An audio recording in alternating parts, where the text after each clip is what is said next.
Very good afternoon to you. Welcome to Midday Live on TV3, coming to you from our studio here at Adisawe in Accra.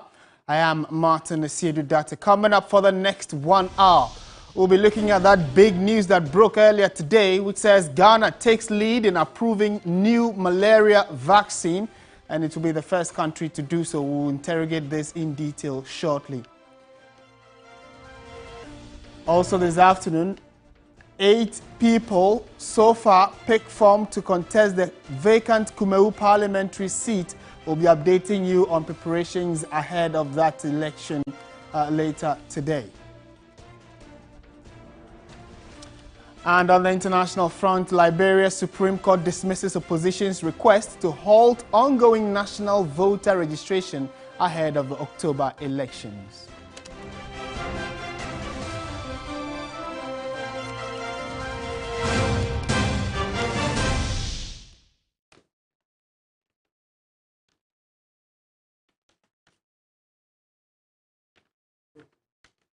My name is Martin Asiedu-Datte. Let's settle for the details of our stories now. Ghana has become the first country in the world to approve a malaria vaccine.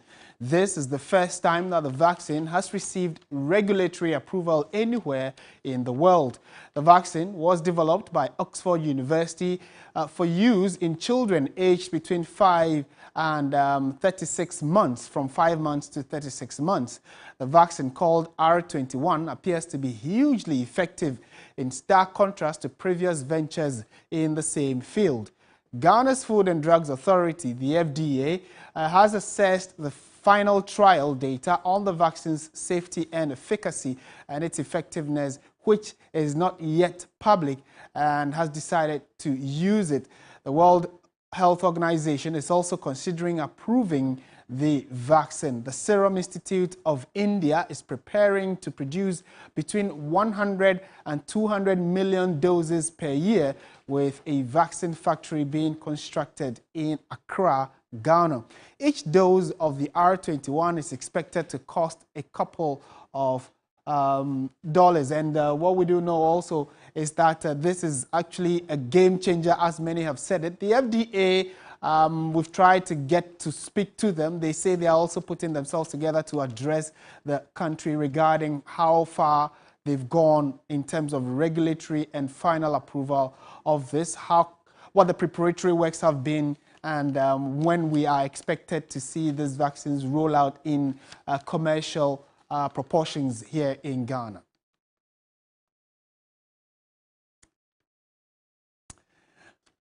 Meanwhile, it is a move, still on the vaccines though, the malaria vaccines though, it is a move that the World Health Organization hopes will safeguard countries like Ghana from losing its best health professionals or health personnel. But it seems that the red list and the latest decision by the United Kingdom to limit the targeted recruitment of health professionals will have exactly the opposite effect. My colleague Godwin Asedeba visited the Accra Psychiatric Hospital, where in-demand nurses are determined to leave the hospital, and we've also been speaking to some executives there in this report. It used to be filled with numerous health workers, but the once busy Accra Psychiatric Hospital at the time of our visit looks deserted. Many of the health workers here have left to seek better working conditions abroad.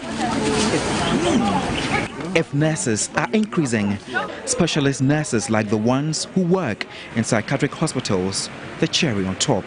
And the nurses here know it, so there are many who remain here but are constantly on the lookout for the next opportunity. We are working in Ghana, but there are certain things we are not getting.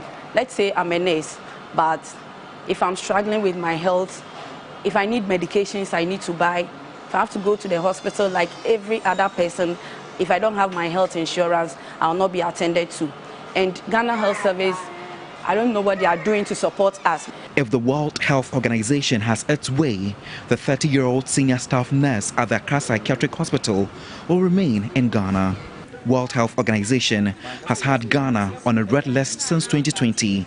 Officially called the WHO Health Workforce Support and Safeguards List, it means no active recruitment is permitted from these countries. So, the United Kingdom has obliged announcing that it will not actively recruit from Ghana. But nurses like Aloriwe are not moved. We are not giving up because we have lots of opportunities everywhere. I'll go. And for good reason. On the official National Health Service employers website, a statement says the list doesn't prevent individual health, social care personnel from independently applying for employment in the UK. Beaten by life due to her profession as a nurse in Ghana. But that will not stop Margaret Osei, not her real name, from executing her work. She has devoted her life to caring for mentally challenged persons at the Accra Psychiatric Hospital. But she says conditions in the country just don't help. I don't feel this country find nurses as important as much. Ghana being part of this red list thing, it's making some of us question ourselves, from here what's next? Because this is a country where after going to school, doing your nursing, you have to wait for years to be able to work in the government sector. So that means from here we are going to sit at home. Letitia Blay, 36 years, is the oldest worker here among the ladies. She has been working at the Accra Psychiatric Hospital for 13 years. She has devoted her life for the job, giving counseling to patients.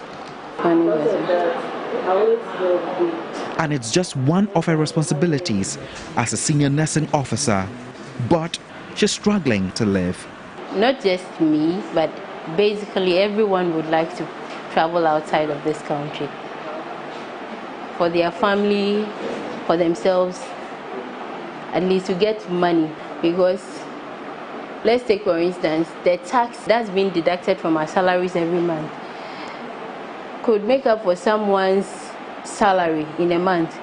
And for that alone, you would ask yourself, what are you working for?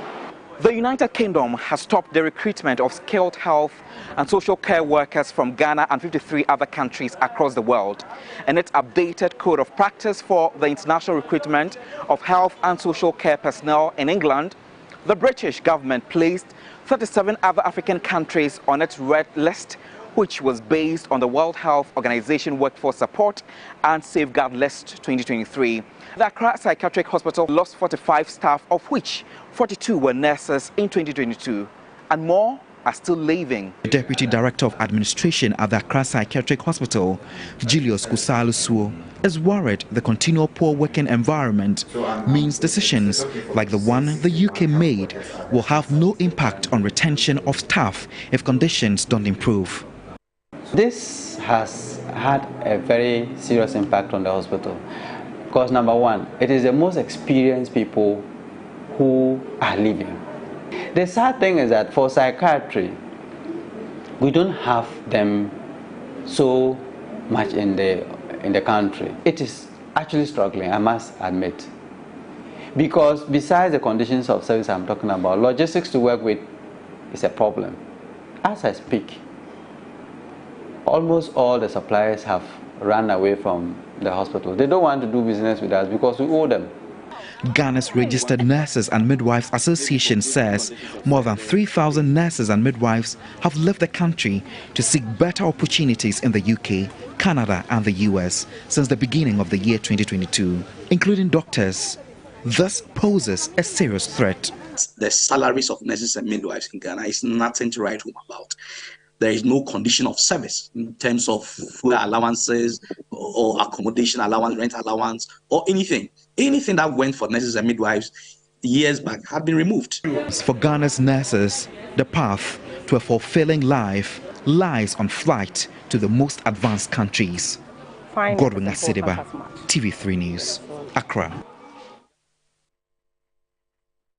All right, so let's stay on issues of healthcare now, and specifically this concern about nurses leaving in their droves, and find out from Adam Dokurugu, who is the programs manager of Basic Needs Ghana, how this is impacting specifically those that are having mental health purposes, or those that are treating patients with mental health. Mr. Dokurugu, good afternoon. Thank you for your time. Thank you for joining us on TV3.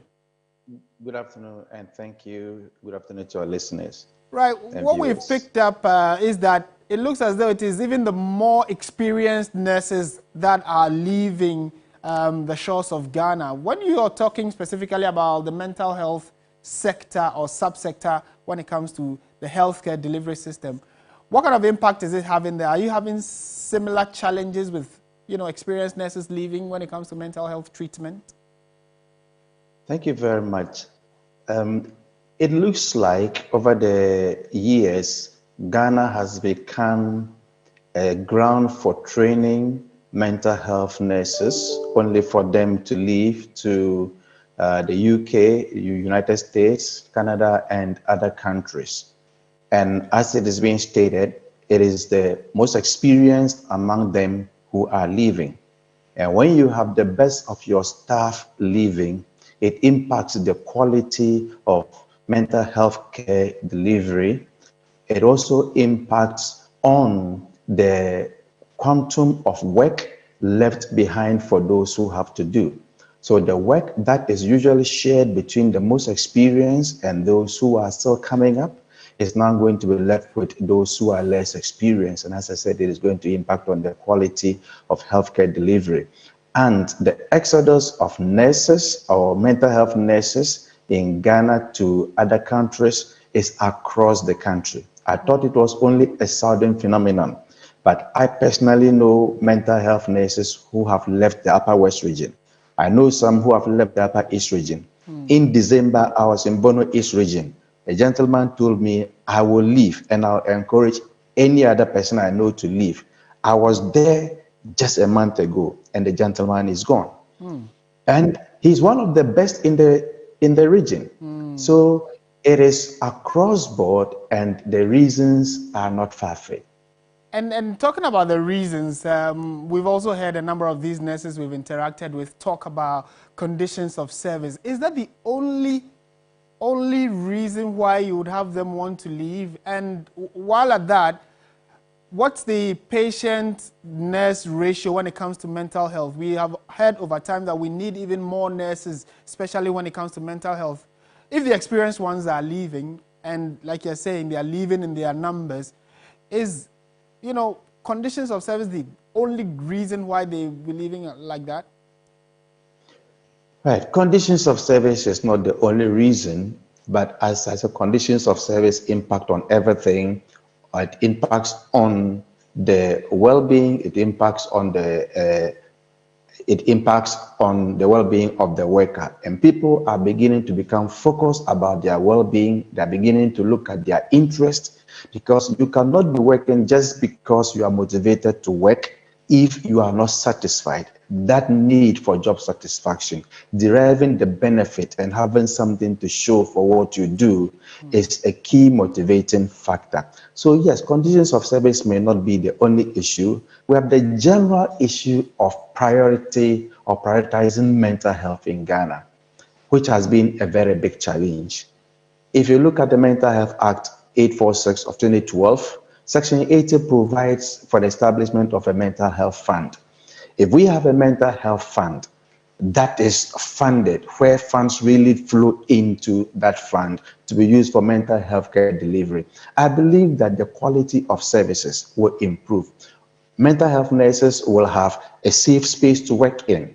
They will have an environment where you get to their units and they have furniture to sit on. You go to the units and they have medications to serve patients. You go to their units and, they will feel safe and protected within that working space. At the moment, that is not there. Issues of insurance.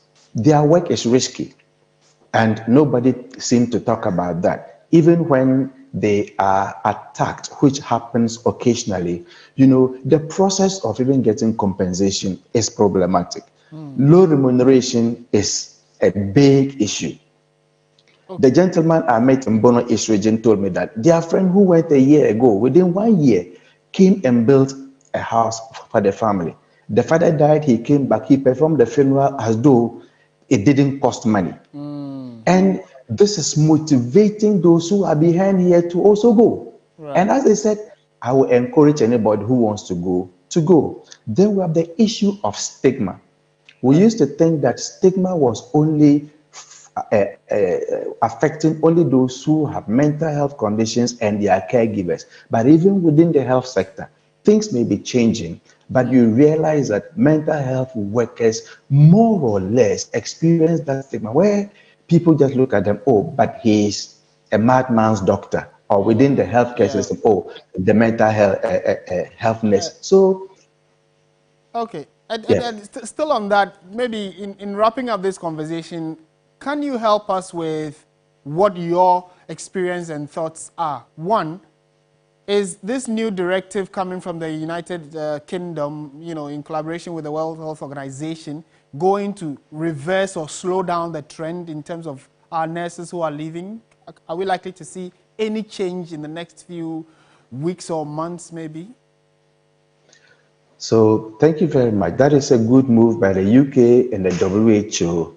We're looking at a situation where this will be enforced. Will this be enforced? But we also live in a global village. Are we going to impose restrictions on the movement of people just because they are nurses? Are people going to be restricted to travel to the UK or the US or to Canada just because I am a trained mental health professional?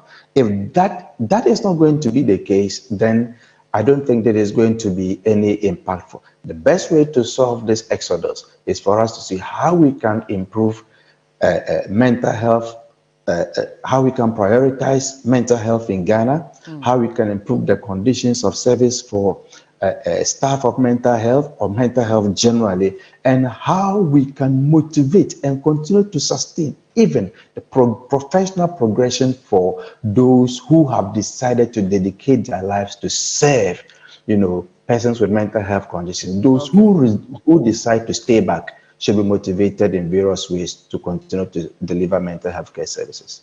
Mr. Akurugu, thank you so much for your time this afternoon. Pleasure talking to you. Certainly, it's a conversation that I'm sure many of you are also quite interested in. If you know a nurse or are a nurse yourself, what's your thought on this? And how do you think we can also help Mother Ghana while we try to seek personal and individual interests? You know, we need to work as a collective while we look at our individual bases as well. So let's have this conversation. It's very national in nature. I would also be happy to hear what you make of it. It's a pleasure talking to you, Mr. Akurugu there. Away from health, let's shift our attention now to politics, because former President John Dramani Mahama has announced a plan to devolve the work of the National Democratic Congress Party School, that's the NDC's party school, to the various regions to train and reorient branch and constituency executives on the ideals and history of the party. Speaking at a campaign event in Suhum in the Eastern region on Wednesday, former president who is campaigning to lead the NDC into the 2024 elections said that the ideology of the party must be imbibed into the leadership of the party. Not enough to say you're an NDC executive. You must understand what the party stands for. And tomorrow, executives, branch executives, we school. Someone to say at a party school. Ezu, what to say at a party school? You have a master party school na Kenya. Ebeba region by region. Send them where Shemunha, you bet two Safremunina. No better say. Near Tremo, NDC, baby free, Nabakosem Bibia. Your founding fathers, Nyomu Fermu. And Nyoma, your founding father, Jerry Rawlings, revolution, no this annual money now, say a Tremo. Na partia, so we are secretary, with you many, we are treasurer, with you many, we are chairman, with you many. Near Tremo, san your money na Senabea Ubia who said, Nejuma, I was all yeni. Na ye new year, your Tremo year.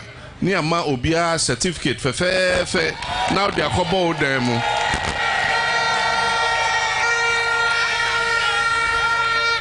Enti ebema ohu krata say why yes our course no na party courses levels into wa obeya de party school no be san ba ne afrem wa moya de no I just say monya A+ no na mo so mark the next level sa and so obia benya krata e de akobo ne dan ho say party school no ono so akobi. All right, so we know that the former president is in the eastern region. We'll be wrapping it up, and then we are told that he will be headed to the Greater Accra region in the next few hours. But basically what he's saying is that the NDC school is now going to be training party supporters, especially those in executive position, about the history of the party, what they intend to do carrying the party forward. They will be issued with certificates to ensure that they are encouraged to be more patriotic and participate in party activities and national activities if they do get the position to serve. Still on politics though, we are shifting to the camp of the NPP, but the broader umbrella on which we are speaking has to do with the Kumawu by-election, which is expected. And we know that the former member of parliament has also picked form, Yao Ban has picked form to contest that vacant seat. The seat was declared vacant after the death of a member of parliament of the area, Philip Bazua. Let's speak to William Evans Inkum, who's been gauging the activities ahead of the by-election for us. William, good afternoon. Thank you for joining us. First of all, what have you picked from the camp of the NPP? Because the MP that passed was from the party. What are they doing in terms of preparations for his funeral, his replacement, picking of forms? Give us a brief history on that. All right, so now what we know is that on the 27th of this month, the 1 week celebration will be held for the late Member of Parliament, Philip Bazua. We will know the exact time for the funeral because per tradition, it is normally announced during the 1 week celebration. So the time for the funeral will be fully detailed and furnished all guests or all attendees during that particular time. So we can only wait for that. But in terms of preparation ahead of the yet to be set date for the by-election, because the both New Patriotic Party, the NDC, and other political parties are all waiting for the Electoral Commission to set a date for the by-election, by-election. Of course, per the Constitution of the Republic, we have 3 months for that to be done. So they are waiting for, but on the camp of the NPP, they have up till next week to at least have their candidates ready for the by-election. So far, 8 people have picked nomination forms to contest the Kumawu seats as far as the NPP is concerned. Already you've mentioned Yao Ban, yes, somebody who was Member of Parliament between 2002 and 2012.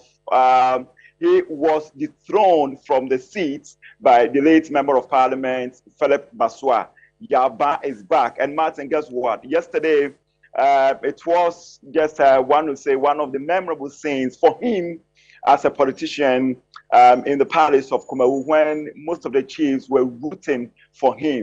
But then if you speak to the electorate or the delegates, they're also torn between Apia Kubi, who is the first vice chairman for the NPP in the Kumawu constituency, and of course, Ernest Yawanim. Ernest Yawanim was also vying to become the district chief executive for Kumawu, but he lost the bid to the incumbent Adai Ajekum. So this time around, he's also coming out strongly to annex or win the Kumawu seat. So, I mean, it's a match between him. For now, it's a match between him and then the first vice chairman of the Kumawu constituency, Apia Kubi. But then you also cannot rule out the former managing director of the Ghana Port and Harbour Authority. That is Dr.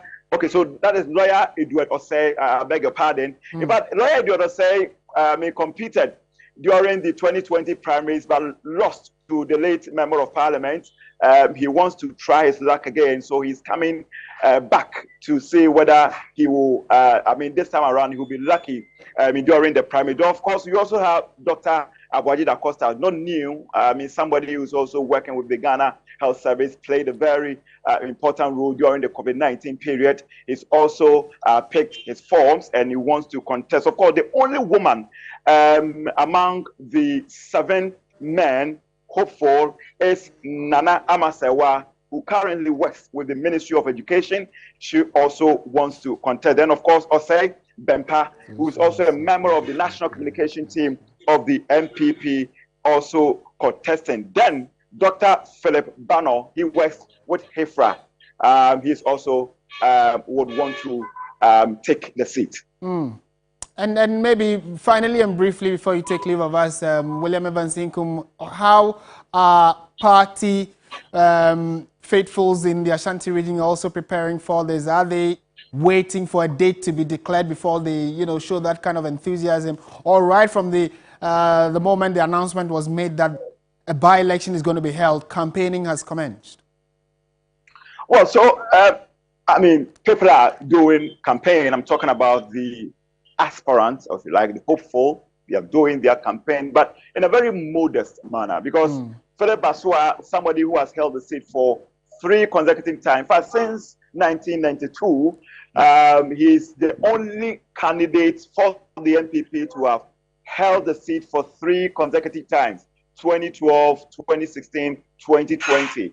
And then if you also look at his track record as far as Kumawu constituency is concerned, one would say he never enjoyed his, place as a lawmaker as far as the Kumawu constituency is concerned. But then individually, he has a lot of admirers. And so people are mourning him. That to some extent has clouded the fact that there's going to be a by-elections and all of that. But hey, the MPP also need the numbers to be able to make up, especially within the Legislative Assembly, now that we have a hung parliament. Okay. We also want to move things within the plenary. So they are also, doing what they have to do in order to ensure that there is a replacement. All right, William Evans Inkum, thank you very much for that report on the preparations towards a by-election in the Kumawu constituency following the death of the MP.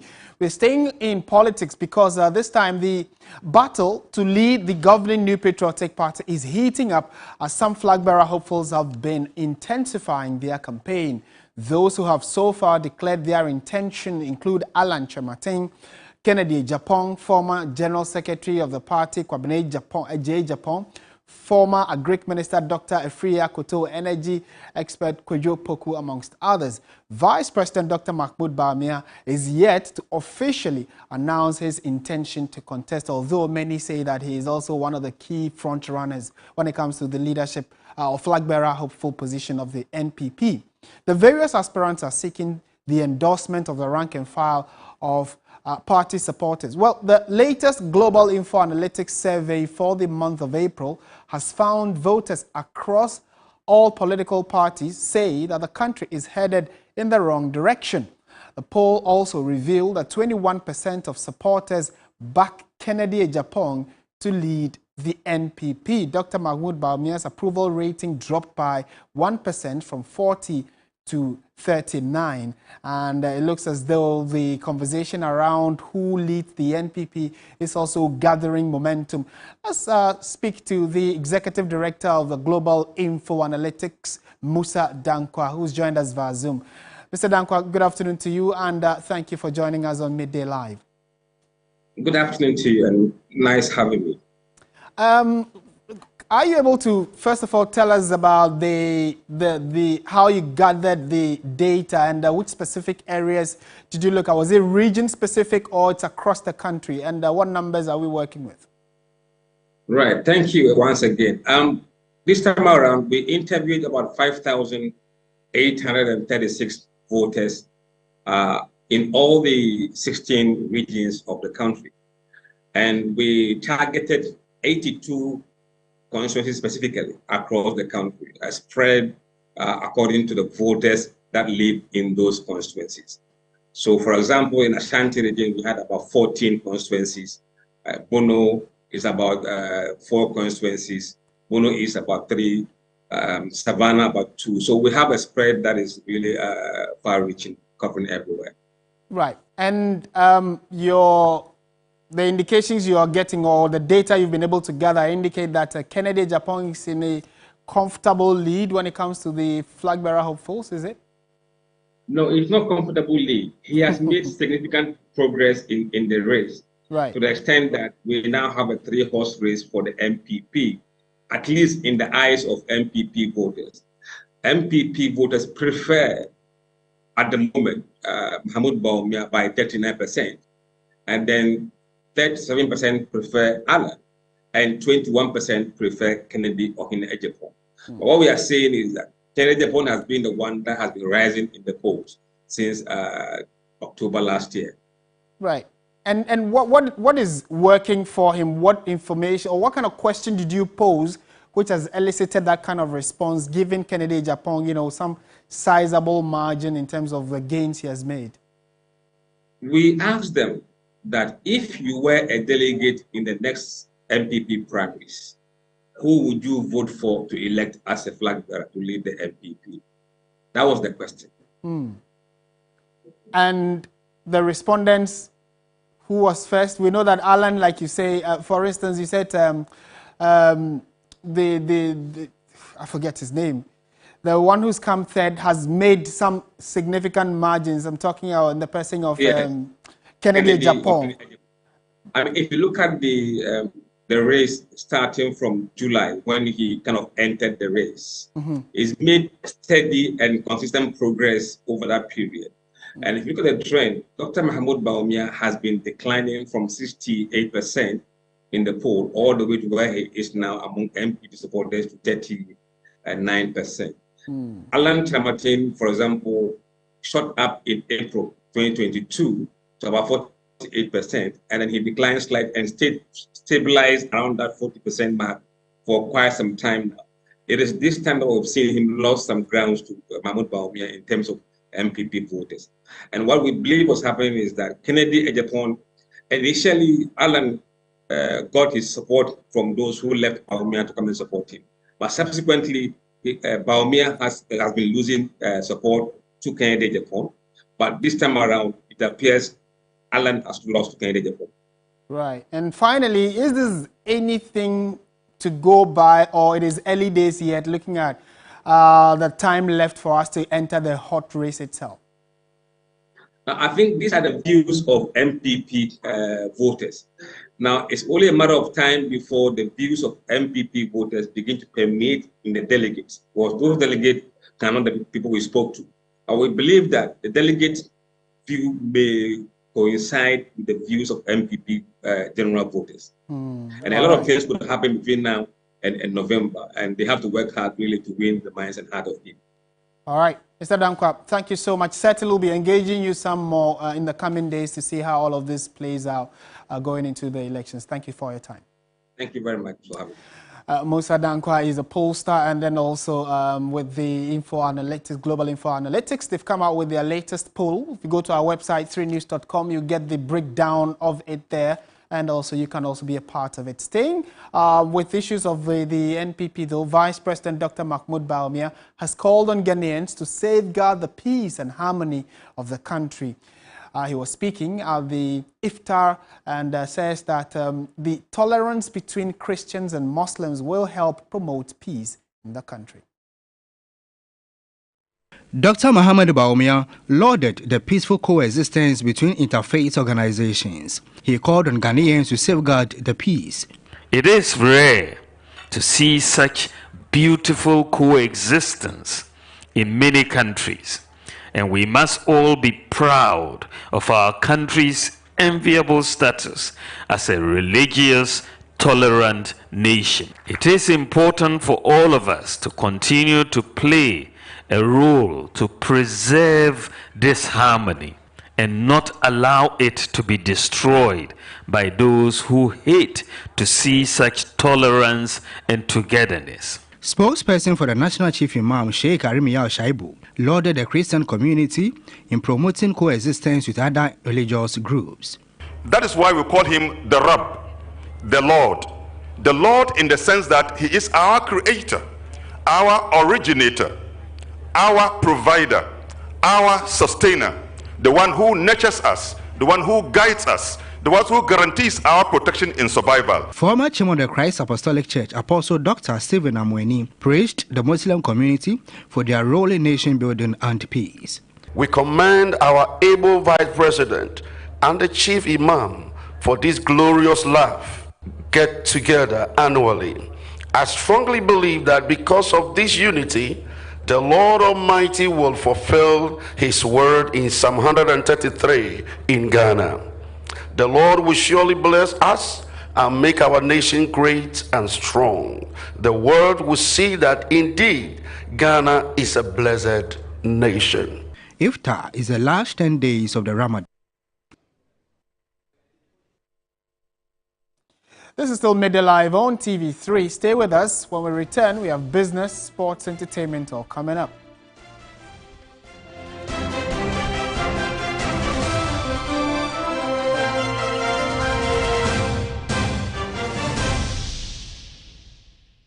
Ladies and gentlemen, we're going to demonstrate to you the superior properties of Flamingo paint as compared to other paint brands on the market. We take equal quantities of Flamingo paint and this ordinary paint. We then dilute them with water. And now, let the test begin. The gentleman on the left is going to apply the ordinary paint, and the gentleman on my right will use the Flamingo superior paint. As you can clearly see, Flamingo has the obvious better hiding. Furthermore, Flamingo has painted a much larger area. You know, 1 bucket of Flamingo paint is equal to several buckets of any other paint brand on the market. Flamingo paint is made with superior formulation to give superior durability, superior hiding, superior coverage. Flamingo paint, simply superior.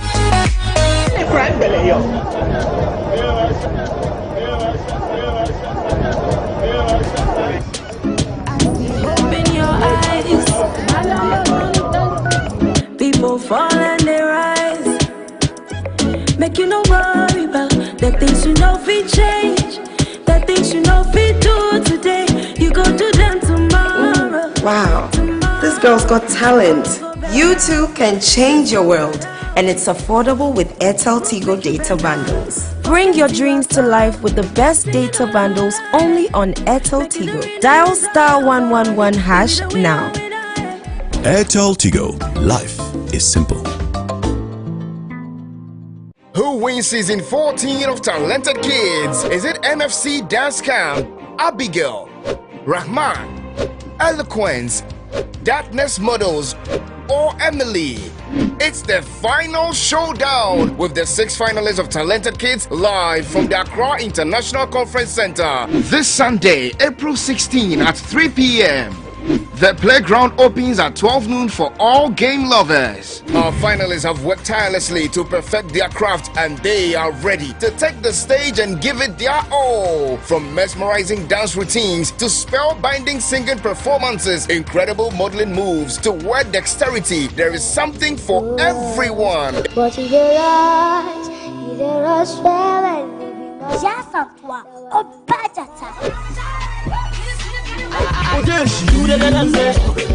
many minerals are laughing under the capacious belly of the earth? It's going to be a night of celebration of young talents and an opportunity to witness the stars of tomorrow shine bright today. Performing artists are Dope Nation, Photocopy, and many more. Tickets are selling at a cool 30 Ghana cedis at the front desk of TV3. To vote for your favorite contestant, dial *713*13# or download the TV3 Reality app to vote. Talented Kids, free to play. Powered by Indomie. Sponsored by Pepsodent Cavity Fighter, Cowbell, Heaven Black Mosquito Coil and Insecticide Spray, Enapa Mackerel, Kiki Juice Drink, Flora Tissues, Top Choco, Coco Plus, Deluxy Acrylic Paint. It's more than spelling, it's more than science and maths. This quiz combines the knowledge of history, music, STEM, sports, and everything in between. Here are your junior and senior sharks. So the word is dialectic. Correct for 10 points. Simplify x raised to the power 9 divided by x raised to the power 4. X raised to the power 5. That's correct. Identify the artiste of the song. It's the day prize, no be today prize. Here we go. EO. No. It is the command central of the nucleus. Very good guess.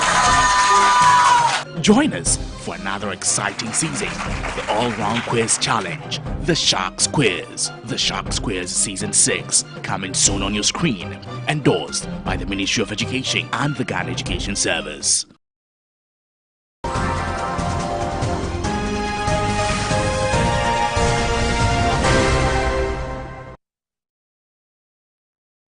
Welcome back to Midday Live on TV3. Time now for business, and Menu Afol is with us in studio. Hello, Menu. Hi, Martin. All right, so take it away. Thank you, Martin. Welcome to the business segment. My name is Menu Afol. On top of our stories today, lead researcher at GCB Capital, Courage Boti, says the drastic fall in inflation will not directly impact on the cost of credit. Latest inflation figures released by the Ghana Statistical Service show the rate of inflation slowed by as much as 7 percentage points from February to March, bringing inflation to 45%. Speaking in an interview with 3 Business, Mr. Boti said he expects the trend to continue. Yes, cost of credit may not immediately respond. In fact, I look at the numbers and I saw that the gross Ghana reference rate, in April actually declined from the 32.96% levels to about 25.7%. And that alone is due to the fact that the government compressed stable rate from over 35 to now just under 20, really. Now, if government can manage its appetite on that side of things, we could see sustained decline in the reference rate, and by extension, the lending rate banks could dish out to their clients, really, which may be a support, a positive for corporates and anyone looking for credit at this point in time. So the credit story will not drastically change because inflation has fallen to 45. It will be a gradual process, but ultimately it will respond. Meanwhile, a senior lecturer in finance at the Ghana Institute of Management and Public Administration has described the sharp fall in the rate of inflation as positive for the economy. In an interview with 3 Business again, Ebenezer Bugri Anafo says this could consequently bring down the cost of credit moving forward. It will reduce the cost of living to for the ordinary Ghanaian. Borrowings rates should fall in some couple of months to come, because once inflation rate is down, we know that the borrowing rate comprises of the real interest rate and then the rate of inflation. So we expect that once inflation rate has reduced, the borrowing rate in some months to come will also reduce, and that will make the cost of borrowing a little bit cheaper. We'll stay a while on inflation because the Ghana Union of Traders Association is entreating all its members to adjust their prices to reflect the appreciation of the cedi and further curb inflation. In an interview, President of the association, Dr. Joseph Obing, urged government and central bank to put appropriate policy measures in place to reduce the cost of doing business in the country. The inflation that we are experiencing is a cost-push inflation because of the varying costs that we pay, including the taxes that we pay and all that, especially the interest rate also being that high, exorbitantly high, over 40%. In order to achieve this reduction in inflation, we are calling on the government to try and sustain the appreciation of the cedi. And then also customs valuation rate should be adjusted positively to reflect on the current trend, because now we'll shift our attention away from that a bit because Director of the Africa Digital Economy Forum, Derek Lyers, says the move by MTN Ghana to suspend its data zone bundle comes with some revenue implications as well as a reputation backlash. He, however, maintains it will in no way sway customers of the network because subscribers are currently left with little choices when it comes to internet service provision in the country. His reaction follows the current suspension on MTN Ghana's data zone bundle, which has generated a lot of conversations on social media platforms. According to the statement by MTN Ghana, a subsidiary of Scancom PLC, the suspension of the innovative Data Zone bundle was due to a review of the bundle offer in line with the significant market power SMP directives applied to MTN Ghana in June 2020. The company is hence not allowed to offer the lowest prices on any industry offer, and this has prompted the review. The implications for MTN is that you have a certain service offering that a lot of your customers are currently enjoying, and now it's almost like you have to cut them. And that's all. These are revenue implications also for the telco. Then also the reputational backlash that this whole thing comes with. But we also need to appreciate that MTN as a business is a listed entity. It literally operates within the laws and the markets that it operates. When I hear a lot of the people say we want to change our network, MTN has done this, we are going. There's a very simple question I've been asking, and considering where I sit in the market today, I ask a very simple: where are you going to? Where are your options?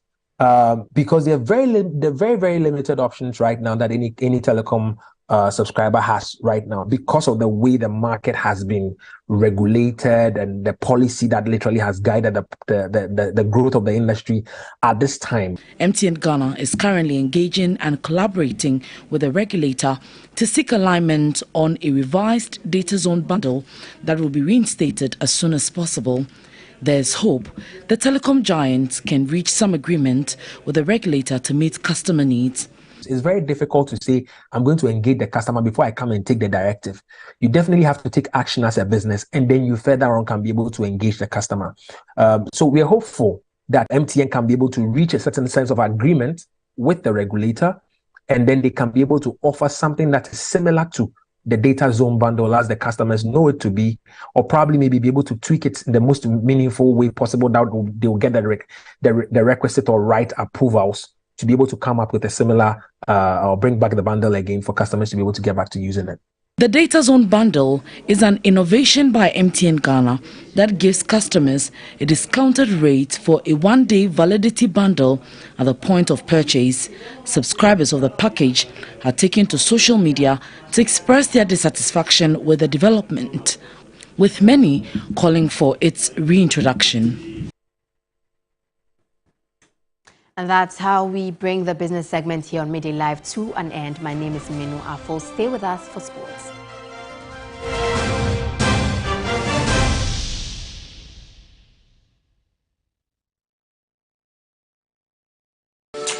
Spending on a lady or a woman is like an investment, and you expect to get something in return in the near future. Objection. Okay. Sometimes they over demand. If you can't afford a lady, please go for the one you can afford. Simple. The argument has fallen flat.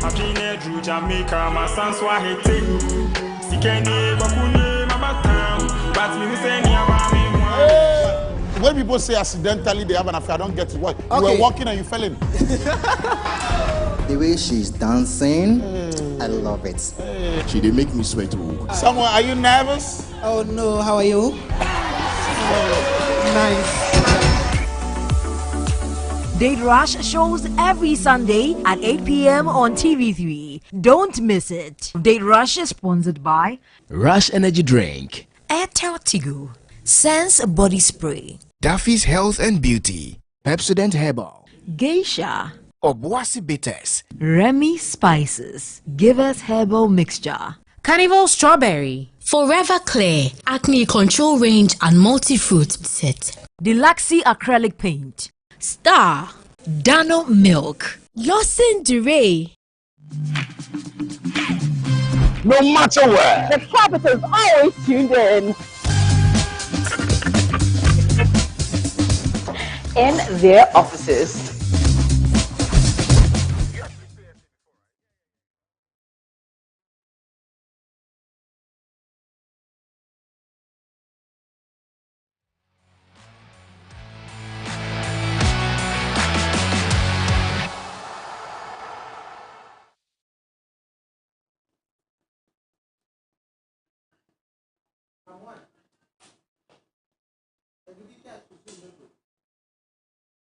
Well, welcome to the sports segment here on Midday Live with me, Ore Kuan. Before we do start with some athletics, where after Benjamin Azamati and Joseph Paul Amoah's relative success in the industry, a new crop of athletes have started springing up. One of such is Isaac Botio. Now, Botio is on his way to the top after some impressive indoor performances, and my colleague Yao Fusulabi has more on the young sprinter. Isaac Botio grew up in 2nd D. He admits he started out tough, but grew into his own to get to this point. He started his sprint career in 2019 while he was still in high school. There, he made an impact on the tracks before he got admitted to the University of Ghana. In Legon, he joined the sprint team that has produced so many stars for the country.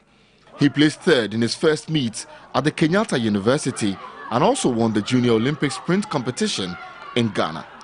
Now in the United States running for the West Texas A&M University, he admits the integration has not been as smooth as he thought. In US, it's all about education. Your education first.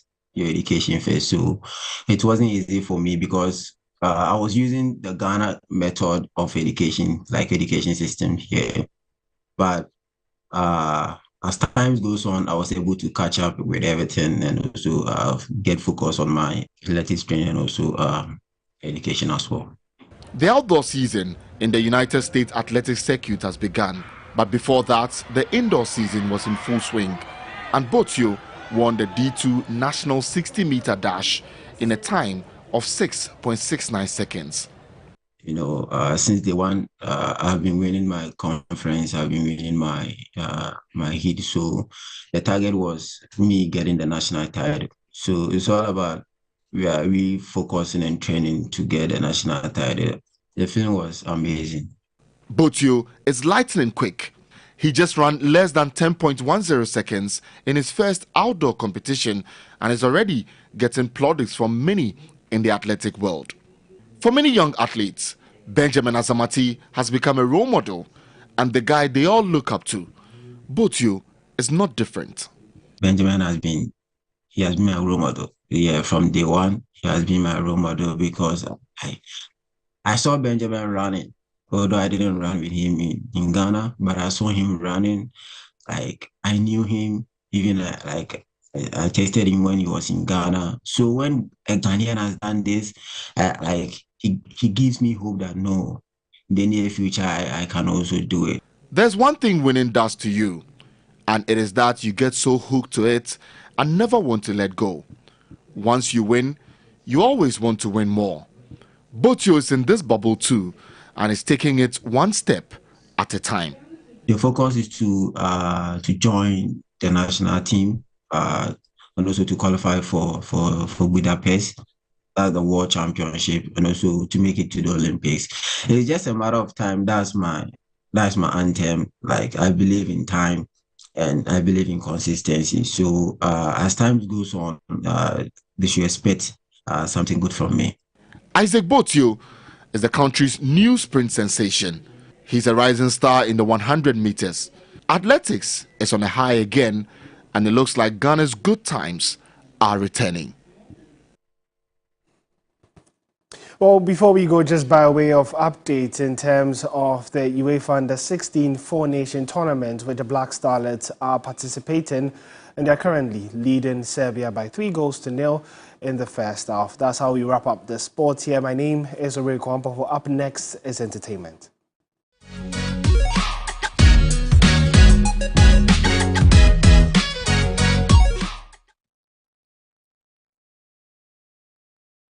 Welcome to the Entertainment News segment. My name is Anita Ikia Ikufu, and renowned Guinean dancehall artist Stonebwoy has held a pre-listening session for his forthcoming album, Fifth Dimension, and works on the 17-track body of work were played to patrons as the music star took time to share the backstory to the songs as well as the creative processes which went into putting the album together. And according to the multiple award-winning artist, the album is an invitation to the global world to listen to the rich sounds of Africa. Artists featured on the project include Davido, Shaggy, Angelique Kidjo, and Maforisa. Others are Jazz Karis, Tiwa Savage, Dexter Daps. The much anticipated project comes with songs like Life, Money, Far Away, More of You, Avawulo, Therapy featuring Oxlade, and Forget. The 17-track album comes 3 years after his last album, Anloga Junction.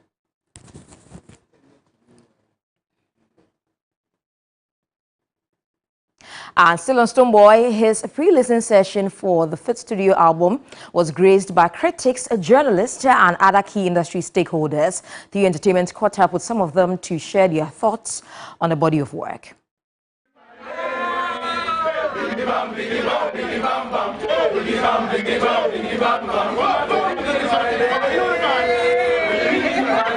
Stonebwoy has set a new record for the entire industry, because over the years we have always been anticipating for the next level for Stonebwoy. And if you listen to this whole album from number 1 to the last track, I can tell you that Stonebwoy is over matured. I mean, over matured for the Grammys.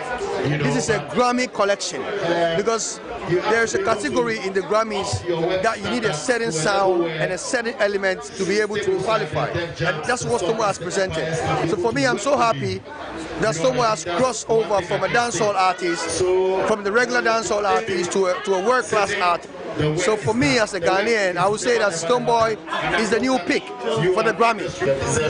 We all, like, as an industry, we have to actually, like, let's push this album. Let's not say, oh, it's Stonebwoy's album, so we are not going to push it. This is like our album. This is an album well put together, So let's all push this album to break, some boundaries for everybody to enter, to break to open some doors for all of us. It's been an amazing session with Stonebwoy's Fifth Dimension. The album is literally on fire. This is a winner, and I can't say this enough, because you see, there are so many points about it. I'm loving the flow. I'm loving the melodies of the various songs. I'm loving the lyrics. Stonebwoy, you cannot take consciousness out of Stonebwoy's lyrics, and he will dish them out to you in a very creative way, all right? So you will have that certainly, and I'm loving the vibe that comes with each of the songs, all right? And so it's beautiful, it's lovely.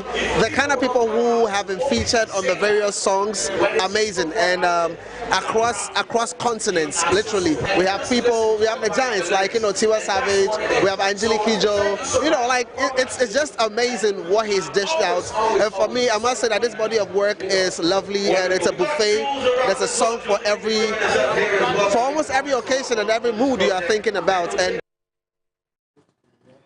Congratulations to Stonebwoy on that one. But away from that, who wins season 14 of Kids reality show Talented Kids? Well, all traffic leads to the Accra International Conference Center this Sunday as 6 promising talents face off in a bid to grab the bragging rights and other packages at stake. The finalists include dance group MFC, Young Poet, Eloquence, singer Abdul Rahman, Darkness Kids models, dancer Abigail and Emily. The poised finalists say they will be bringing their A game at the last showdown. Grab your tickets at the premises of TV3 and support your favorite contestant to victory. To spellbinding singing performances, incredible modeling moves, to word dexterity, there is something for everyone.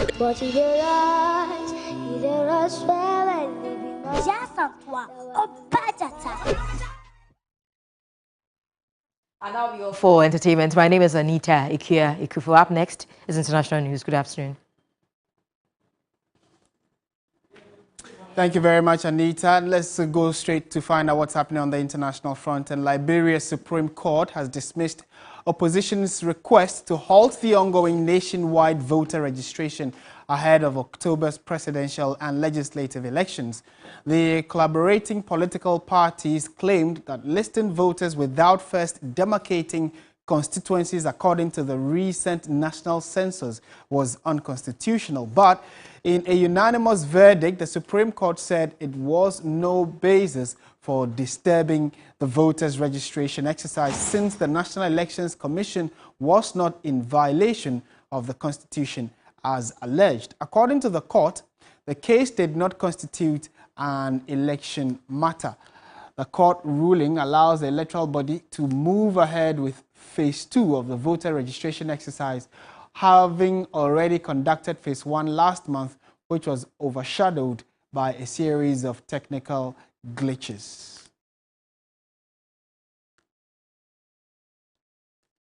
And that'll be it for our bulletin. Thank you very much for watching. Our website, 3news.com, has many more stories for you. Have a good afternoon, and as always, stay positive.